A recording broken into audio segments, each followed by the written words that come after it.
If I were to get every single Hebrew roots person in a room and I had 30 seconds to talk to them, it would simply be this: love God, love people, reach the world.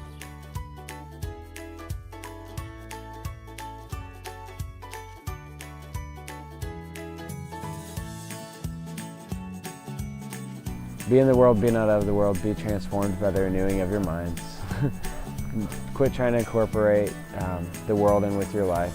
Keep focusing on what brought you into this.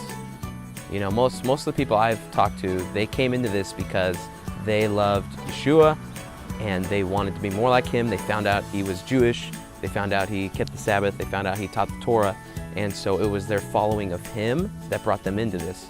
So now that they are into this, don't stop following the one who brought you into it. Unity and love, that's the other thing, like love for sure, you know, keeping that as like a key point, you know, hanging the law and the prophets on love. So most people listen to speak, like to give their own point of view and just share what they think, but very few listen to understand. So I think the Messianic movement needs to start listening to understand. So like when we're doing our epic debates on Facebook and we're having our midrashes, I think if we can start when someone else is speaking, just pausing in our own reflection, and instead of like preparing our response before they've even finished, just pause and be like, wait, what are they actually saying here? And just try to actually understand them. I would just say show as much love as you can to people. You know, everyone has their own personal battles. I have to say not compromising what you believe. That one is a really strong one for me. Stay focused on the word and don't get caught up in the movement.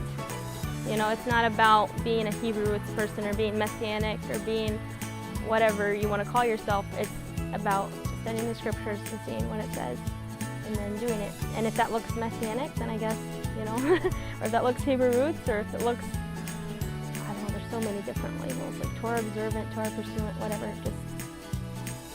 Just do what the Bible says, people. Recognizing what biblical discipleship is, and in our modern speak, it is education.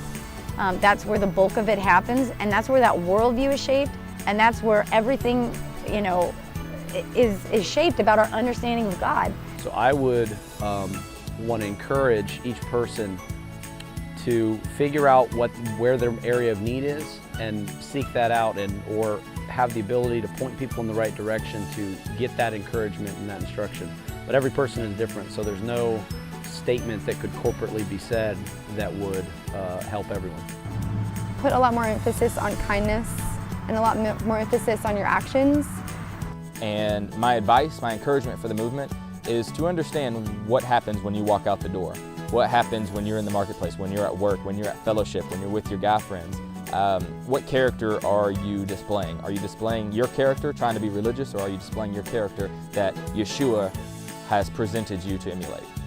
And so that's, if I had to say one thing to everybody, I would say, guys, we need to remember what we're trying to do and who we're trying to be like.